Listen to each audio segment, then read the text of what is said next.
This is so stupid. I said this multiple times. I think about Kobe's a Laker to me. Magic's a Laker to me. Jerry West is a Laker to me. AC Green, Byron Scott, Shaq.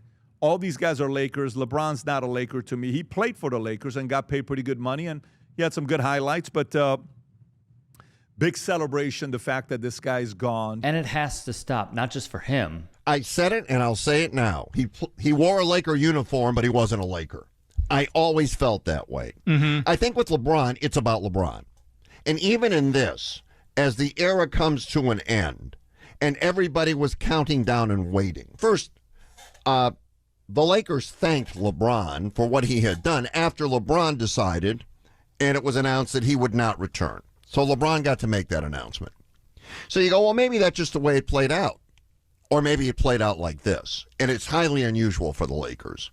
There were conversations. Maybe it's how much we're going to pay you, and I'm sure that's what it came down to. But for local sports anchor Fred Rogan, now, there's 2 points that make you look dumb. And if they used the Dodger philosophy instead of the conventional wisdom, which was, well, you got to give him $30 million because he's LeBron, I kept saying, why would you bet against yourself? If the best offer up there was $15 million, you give him 16. Well, you have to take care of him. Do you? I think $16 million, you're taking care of a guy that makes $85 million a year off the court. I think it's money, quite frankly. That's what I think it came down to. Wait. What did he sign for with the Philadelphia 76ers? 2 years, $8 million. Come on, man. You serious? The whole real Laker stuff is just tiresome, man. I haven't followed the Lakers ever since this guy joined the Lakers. Wait, pause here. How can you say he's not a real Laker when you admit, Patrick, to not even watching the games and following this team?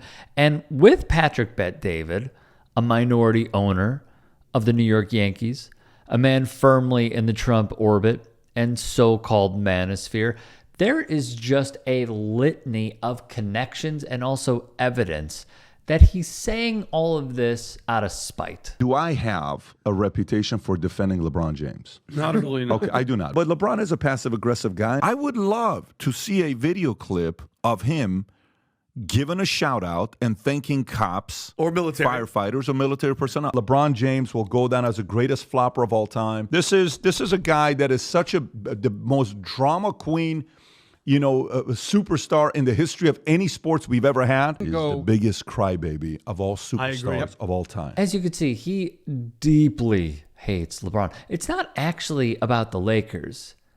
It's about Patrick Bet-David and his co-hosts catering to the base that pays the checks. Do you think President Trump has a memory where he remembers everybody who called him out? 1,000%. And do you remember what LeBron called the president once? Steph Curry, a bum. The way he went after Trump, calling him a bum and constantly mocking him as the face of the league. LeBron, Kobe never did that. Jordan never did that.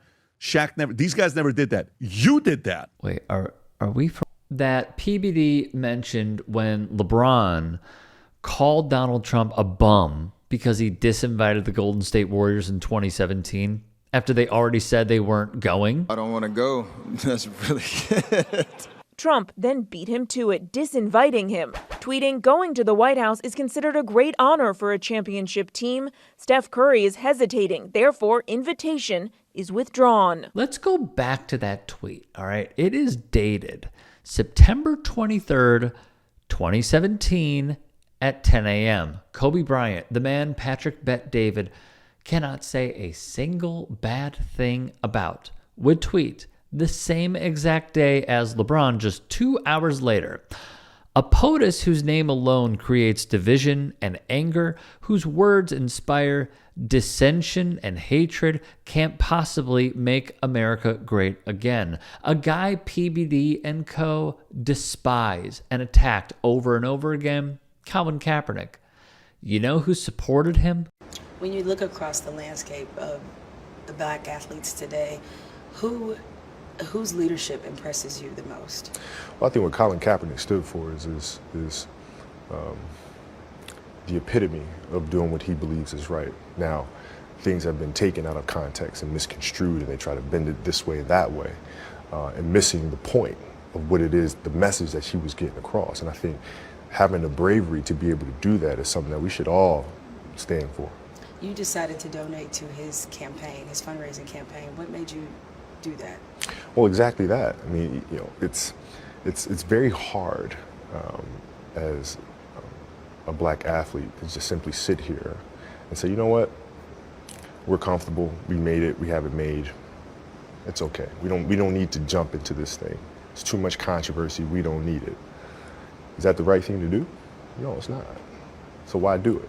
Right? So it was a very easy decision for me. That would be Kobe Bean Bryant. PBD is trying to rewrite history. Don't let him. Onward. Rob, do you want to pull up the picture with the second greatest basketball player of all time, LeBron James? Can you just pull up this picture real quick? I just have to put that up there. So that's LeBron. They're singing a national anthem. You see everybody with their hands on their chest, except for the guy with the pink sweater, which is kind of weird. But he's sitting down, LeBron, and he walks up, doesn't stand up at all, doesn't stand up for the national anthem, sits down, doesn't get up, nothing. Of course. Playing up the anthem controversy. I mean, how could you not? These are the same clowns who claim to love and adore the Constitution, will proclaim to fight to the death for it, yet fail to recognize this act, whether they like it or not, is protected by the First Amendment. What they're doing is, once more, playing into the Trump view of the world, particularly in the world of sports, when athletes use their platform to take a knee and spread awareness. Another staple of his commentary. I'm willing to bet.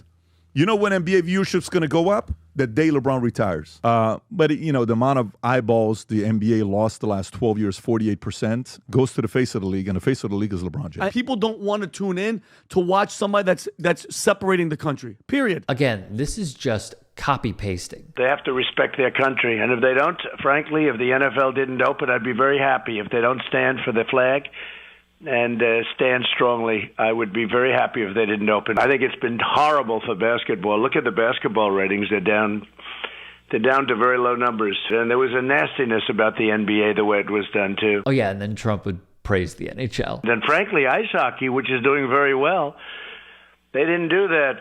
They respected the mores. They respected what they're supposed to be doing. PBD, once more, is conducting his own revisionist history. The NBA went woke during COVID and became a 100% political organization. Once it happened, you know what happened to their viewership last 10 years? They lost 50% of their viewership the last 10 years. The NBA product is dead as of today. Very quickly, if you can, become a paid channel member or go to Buy Me a Coffee to support this channel. Thank you. How much of that woke kneeling for the national anthem, hold on, that anti-American sentiment, a lesson learned from the Dylan Mulvaney, America, we don't like that crap. We don't like that anti-American stuff. We don't want you pushing your gender crap on beer. How many billions of dollars did Bud Light lose? He's going to retire at some point, and I can't wait. I think two things are holding the NBA back. LeBron James and Adam Silver. LeBron James is a divisive face of the NBA. LeBron is divisive. He makes the game unattractive. LeBron could never, ever. All you have to do is come out and give salute to our military. All you have to do is come out and give a salute to police officers. All you have to come out and give a salute to what these guys make you feel safe to play basketball. He's not capable of doing that. And it's absolute nonsense here. In the time frame they are mentioning, researcher and journalist Judd Legum would dispel this mockery. Those numbers were down, yes, but it was not because of kneeling. It was not because of wokeness, or as Elon Musk says, the woke mind virus. No, it's because of the pandemic, an upcoming election, George Floyd and the summer protests, the shock and horror of witnessing the cops kill a person on video, and much more. It all went down simultaneously. And when it comes down to this... Do you know when's the last time I wore a Lakers jersey? Day before LeBron went to the Lakers. Day before? Day before LeBron went to the Lakers. That's it. Okay? Now, don't get me wrong. At the house, I'll put on a Kobe jersey, whatever. But You know when's the next time you're going to see me wearing wearing a Lakers jersey? The day he's gone? The day he's gone on the podcast, I'm not wearing a suit. I'm wearing a Lakers jersey. It's just similar to this. And if you don't do that, we're not watching.